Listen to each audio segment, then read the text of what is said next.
A noi ci pare ancora viva, questo volevo dire. Dico, la pensione, la via o non la via? Mi senti che cagliera che fa questo? Dai, state calmo, vieni qua. Eri brava a fare i mani, c'è un giro prima che nascesse la bambina. Dei faccia le mani per strada? Con tua madre che i piedi a molla e tuo padre che strilla? 50 anni ci ho messo a comprarmi sto locale. Voi calmo dovete stare. C'hai la faccia come il culo! E com'è che tuo fratello non si è presentato al lavoro? Quando parli di Mauro ti riesce qua la bocca.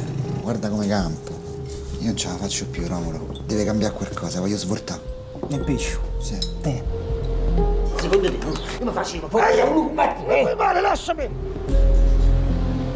Hai fatto 2 rapine, 4 anni di reclusione, adesso che finalmente ti vedo forte, ti vedo stabile, devi pensare alla tua vita, a quello di cui hai bisogno tu.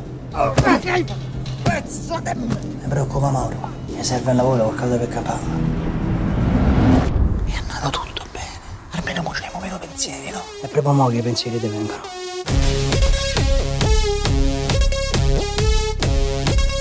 Non mi guardate, ho detto!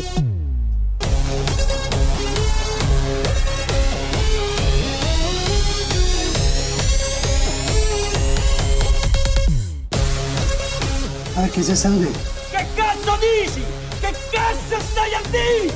Io ti giuro che ti posso dare tutto quello che cerchi nella vita, te lo giuro.